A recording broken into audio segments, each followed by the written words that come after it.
family has been in the military for, my father was a lieutenant commander, so I really have a preference over the Constitution and also the conservative principles and values. And I've always been interested in politics since I was a kid, ever since Richard Nixon and John F. Kennedy was assassinated. And so I've always had great conversations with my family and my father. And so I've been involved at the level of the national rep for American Indians dealing with government-to-government issues.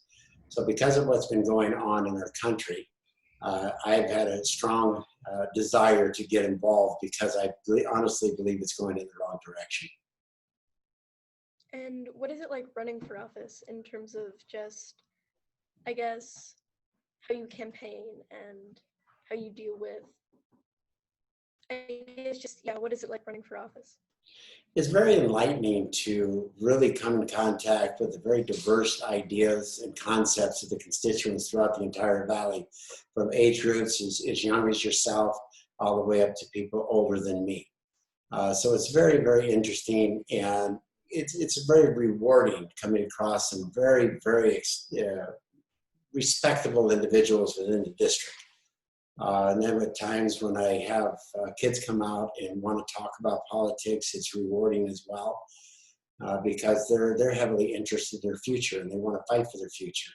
So it gives me hope that the youth want to be involved and want to fight for their future. Thank you. And where did you go to school, like for college? I went to I went to Pierce College. I did a 2-year course there in architecture, but I immediately decided to get into business management. And so I was in business management as a young individual, and up to becoming a business rep for the phone company. And I bought out my first company at 26 years old, established a retail store at 28 years old. And why did you choose to pursue business? Excuse me? Oh, why did you choose to pursue business? Why did I choose to pursue business? Yeah. Okay, I choose it because working for a paycheck was very limited. And so I really wanted to do more. I wanted to produce more. And when you're working for a company, you're very limited of what you can and can't do based on the position that you have in the company. So my first company that I bought out was a plumbing company. I had 36 employees. I had 8 trucks going out. And it was a blast, actually. I mean, the more I produced, the more money I made. But it was also a sense of responsibility to the community because I was helping out families, people that would come to work for me. I was giving them the opportunity to go to work and earn a good living and help support their families. So it became a really great responsibility to the community and to myself. What would you say are some of the issues you see in the community, and which of those is the most important to you? The most important to me is actually the safety and security of our communities, and it's being heavily threatened by the lawlessness that is taking place by the homeless. We have a massive mental health and drug addiction problem wandering the streets. And I've had a lot of families come up to me, mothers, children of your age, college students as well, that really are afraid to get on the bus systems, to get onto the subways, the train systems, because the homeless have taken it over. A lot of the parents are afraid to bring their children to the parks. They're afraid to walk the streets anymore because of what's happening. That's one of the most important things to me, and I think should be the most important thing to any elected official, is the security and safety of their community and their constituents that they are so pleased, so pleasured to serve. And how are you planning on addressing the homeless crisis? Well, there's approximately 560,000 and growing across this great nation. Right here in the Los Angeles area, there's over 66,000 homeless individuals at every given night. We're suffering from the withdrawal of the federal money from President Ronald Reagan's era of time back in 1986. They thought that they were going to handle the psychiatric issues by prescription, by psychiatry by prescription. Well, that hasn't been working. We've been having more and more people that need some kind of hospitalization or short-term, long-term mental health. And so they're being put out on the streets. Same thing with our prison systems. Our prison systems, 1/3 of the inmates are drug addicts, another third are mental health care issues, and another third are basically criminals that belong there. We need to do a better job at that. So the basic plan that I have is establishing through the federal government and the state government, the county governments, along with the cities, is creating a 30-day triage center for individuals who are incompetent and can't live in housing. They're living on the streets. After the third encounter with the police department, you go ahead and give them the option of saying, look, either you're going to be arrested for vagrancy, or you can go to this 30-day triage center. Now, in the 30-day triage, we go ahead and give them a complete battery of testing of mental health, of drug addiction. Once we clean them up, meaning if they're drug addicts, we detox them. We find out exactly what's happening to them. We can pair them up with services that are offered by the state, by the counties, and by the cities. They will no longer be a threat to the existing clients in those facilities. Now, if they're deemed to have a mental health issue, meaning they're schizophrenic, they're bipolar, they have a number of different mental issues, then we need to have a short-term and long-term mental health care facilities to be able to address those issues with those clients. So it's really establishing a 30-day triage center to be able to establish exactly what the baseline problems are of the individuals who are living on the streets. Thank you. And has the COVID-19 pandemic affected anything to do with your campaign in terms of just campaigning in general, but also how you might put your plans into action if you do get into office? The COVID-19, this is the interesting thing. They're not doing any reporting on the homeless population and how many individuals have had COVID-19 or currently have COVID-19. So in the ways it affects the campaign is real simple. You can't do big events. You can't have fundraisers. Everything has to be done social media. It actually created a level playing field between me and the incumbent, because the incumbent notoriously is able to go into all kinds of venues and is invited to all kinds of venues to speak because he is the incumbent. And the challenger is not allowed to come into that because then it's considered campaigning. And where it really isn't, the incumbent is campaigning as well. So it's really leveled the playing field for me. So consequently, we've been able to reach out to the community in a completely different fashion and gain even more support, because the Russian-speaking Jewish community is really concerned about the education system, the comprehensive sex education. They're really interested in getting their kids back to school, as is a lot of the Catholic schools and other schools, the Persian, Iranian community, the same thing. They're very concerned about the school system. So they want their kids back into school, but safely and in a controlled environment. So it's changed it in a way it's making people really look at what's happening in the political arena. So it's created a kind of an advantage. People are more aware of the political system and the political atmosphere that exists. And these next few questions are generally about the police. Since this is a school paper, they're more local, but Right. how would you change the police department's funding, if at all? Well, the incumbent, my opponent, has sponsored a police reform bill. And the police reform bill is they're trying to put it out there like they're really trying to do something, when in all reality, it only affects federal law enforcement. It doesn't affect local enforcement. What it will end up doing, though, is politicizing the police department in any of their use of force, use of deadly force, giving the Department of Justice in Washington, D.C. the right to politicize the prosecution of any of these cases, creating a complete fear within any local police department that the federal government can step in and prosecute them. Now, my positions on local police, because my great-grandfather was a retired sergeant from LAPD, I am a volunteer with the Los Angeles Police Department as well. They need more resources. They need better training. They need more police officers in the field, so that way they don't have police burnout and from overtime. They need to have the resources to be able to have therapists there. So this way, if they do have police burnout from the job or because of personal reasons, that they can seek the help that they need before they take it out on society. But it's basically they need more resources to conduct better training, more training, and better oversight of the departments. Thank you. this is another school-related issue, and I don't know how much specific control you would have of this, but do you think that schools should have police officers in them? Because I know that, I don't know about Burbank High, but I know that Burroughs does. Yes, I think they should have them because a good friend of mine, Kent McCord, he's an actor. He used to be on Adam 12, an old, TV series that was on there. He's actually a Los Angeles Unified School District police officer.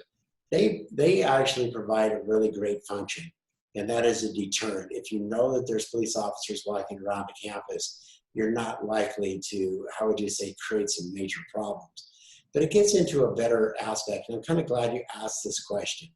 Because right now in the Los Angeles Unified School District and some of the other incorporates within the city of Los Angeles, they don't have enough qualified therapists there. That students that are having a difficult time either in their home life or personal life that they can go to without being shamed by the rest of the students.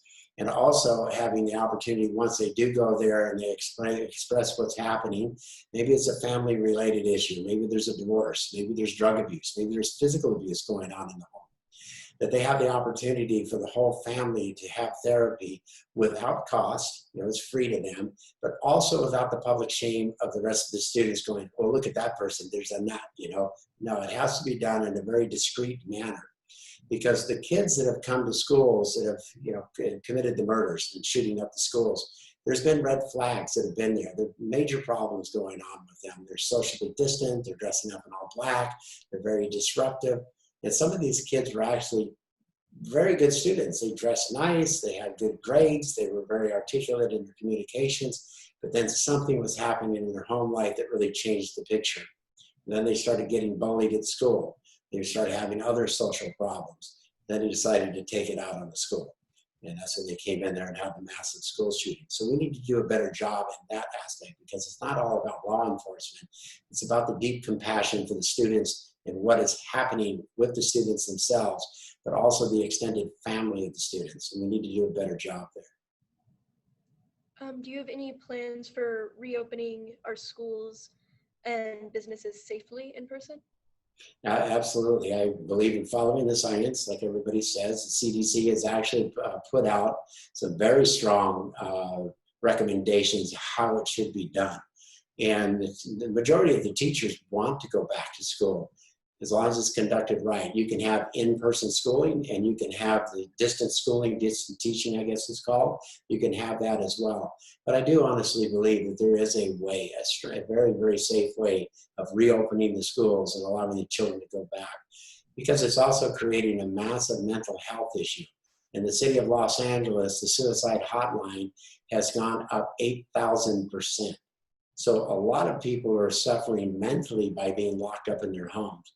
And I, having 11 grandchildren from 19 years old down to 1 month old, I understand what the kids are going through. They want to go back to school. But it's up to us as adults and as school administrators as well to be able to create a safe environment, and it can be done. And I know you already mentioned the homelessness problem, but what do you believe are the origins of that problem, and how would you try to remedy it? The origins of the problem goes back, like I said, it starts off at home in young adults that are not maturing, emotionally maturing and giving themselves the tools to be able to deal with society and deal with the problems that they have. We need to address it from there, and that's the preventative measures, as I was talking about, having more therapists in the school, all the way up to full-fledged psychologists, being able to help families in need of going through a major problem, a dysfunctional family. But then you get into the homeless aspects of it as well. I have very solid plans to deal with that. And that is that 30-day triage center and dealing with the drug addiction, dealing with the mental health cases as well. I've been able to deal with the, rather than psychiatry by prescription, is actually finding out the baseline problems with them. And this is where it's really comes from. The basis of them goes way back into their childhood. They're rebellious and so forth. Another big problem is the fact that we continue incarcerating them rather than helping them with the problems, their origin problems. We're putting them in prisons. They're staying maybe 2-3 years. They get out. They're basically let out of the prisons at about 2 o'clock in the morning, and they're back on the streets. The first thing they're going to do is go back to drugs because they're going to self-medicate. We can do a better job so long as we start addressing it. That's when it gets into the prison reform and judicial reform. Judicial reform should be that any family that has a young adult, even a spouse, whether the male or the female, the husband or the wife, they should be able to go to the city attorney's office with a presentation that shows that their significant other or their adult child has a drug problem. If they can prove beyond a shadow of a doubt that they have a drug problem and they're breaking into houses or stealing things or breaking into cars or even living on the street already, they should be able to go to the city attorney's office before a major crime takes place, prove that there's a drug problem, and offer this 30-day triage center that I'm talking about. And the 30-day triage center is actually complemented with a program. It's a 2-year, 3-year, and a 5-year program. The 2-year program gives them psychological help and nutritional training. That's for somebody who has a small problem. It's just at the beginning of their addictions. The second program includes the first 2 years, but then there's a 3rd year, which includes the vocational training and job placement. The 5-year program is somebody who's facing some kind of incarceration, either in state prison or in the local jails, from 1 year up to a 3 or 4-year prison sentences. That one is the 2-year psychological, nutritional, and vocational training and then job placement for 3 years. I plan on creating a federal tax incentive for employers to be able to employ these individuals who are graduating from the program and to be able to write off the expense of that employee on their taxes. Once that person graduates at the 5 years, their record to the general public is then not erased, but squashed. It is, I forget the terminology for it, but it's basically not available to the general public. However, the state, the counties, and the federal government, they still have access to it. And if the person goes back to crime or goes back to the drugs, then their record comes back onto the forefront and they have to deal with that. Thank you. And how do you plan on addressing the rent crisis in the LA area? And do you think it has any bearing on the homelessness problem? The rent crisis, you said? Mm-hmm. Yes.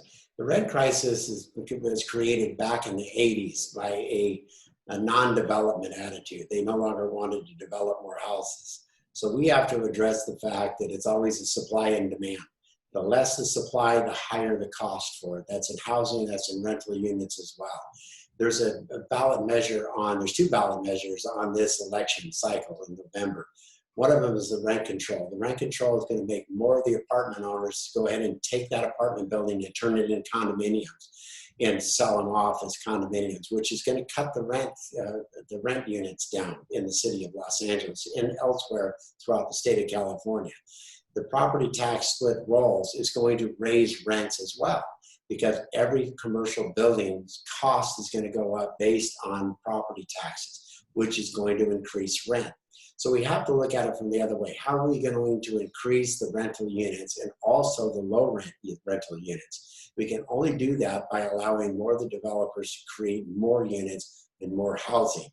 And how do we do that? We streamline certain applications and track map applications to be able to increase the amount of units that are being built throughout the state of California. And when you look at a rent crisis, okay, you have a rent crisis in the high populated metropolises like the city of Los Angeles. But like my daughters, both of them, they couldn't afford to live in the city of Los Angeles, so they moved to a small little town called Oakhurst, just about 250 miles north of us. They both were able to buy houses. One bought a house with 5 acres, 1,400 square foot house. Her house payment with rent, not rent, with the mortgage payment, property taxes, and insurance is $650 a month. My other daughter bought another, and it's 5 acres of property. My other daughter bought a house, 1,500 square foot house on a half acre of property. She paid a little more for it. Her house payment, including property taxes and insurance, is $1,100 a month. You can't even touch a garage for rental for that much money. I mean, rental units in Reseda, even in Van Nuys, are like $2,800 a month. And that's for a 1-bedroom apartment. So we have to look at the amount of units that are being built. How do we increase them? How do we cut the cost of living down as well? Because all of those costs reflect the cost of a rental unit. And I've been in business for a long time, and I have rental units myself that I rent out, and I try to just keep it at a very low profit margin on the rental, just covering the cost, because most of my profit is going to be the day that I sell them, and that's the increased value of the homes that I have. However, if they keep raising the cost of living, they keep raising the cost of utilities, of insurance, of property taxes, also the repairs and so forth of the buildings, the rent goes up and it continues to go up. And so long as that happens, yes, it will always attribute to the homelessness in the city, the big city areas. And so long as there's attraction, which means the welfare programs in the big cities, that attracts more of the homeless from other states, because it's not just the population here in the city. You have other states that look at the welfare programs and the insurance programs in the state of California. They have drug addicts in their cities, and they say, okay, you can get help over in the city of Los Angeles. You can get help in San Francisco. You can get help in San Diego. They will send those people from out of state to this state to get help. As soon as their insurance and the welfare runs out, where do they end up? They end up on the streets. So we have to look at those aspects and those models as well. So there's a lot of contributing factors to the homeless population in the city of Los Angeles and throughout the state of California. And I'm sure that you know that a lot of local small businesses have shut down recently. How do you plan on helping those businesses stay open?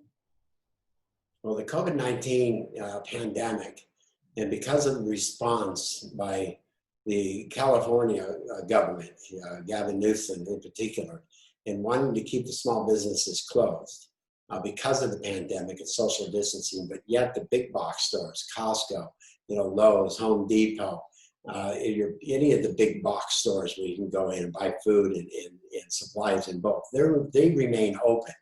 So this is a big slap in the face, because these, as like Bernie Sanders says, even it's the big multi-billionaires that have continued to make billions of dollars through this pandemic, but yet the small business owners are closed down. Most of them, 50% of the small businesses are going to remain closed. Now you have the big battle going on in Washington, D.C. between Nancy Pelosi, Chuck Schumer, Mitch McConnell, and also our Kevin McCarthy, the minority speaker of the House, of the pandemic supplemental programs, the bailouts, basically. This should be limited to targeted pandemic assistance of unemployment. It should be targeted to small businesses. They shouldn't be putting in all of these extra tax write-offs for big businesses. They shouldn't be putting in all the stuff for voting, all the different things that they have put into these bills. Because if you took the millions of people that are on the pandemic unemployment assistance and you multiplied that by the $600 a week that they were getting, it's about $489 billion. And that's it. So you look at the $489 billion, and they wanted $2.4 trillion. Where's the other $1.8 trillion going to? It's all non-pandemic. It's all non-small business. It's non-employee and non-unemployment. And the small contractors as well, the AB5 and the what they call the gig worker, the freelance workers. All of these people right now are being put out of business because of this battle that's going on of the Democrat leadership wanting to put in all kinds of pork spending, extra spending into that bill. And then you have the Republicans saying, look, all you really need is $1 trillion to take care of all of the small businesses and all the people on unemployment. All the rest of this stuff, we can't afford to do it. And that's the battle that's going on. And what do you think that citizens can do to improve their own community outside of just voting? They need to become more involved and become more aware of the actual candidates and do their research and investigation into the individual. Because this is no longer, to me, I'm not really a party, a party person. I think the two-party system works as long as it's center right, center left.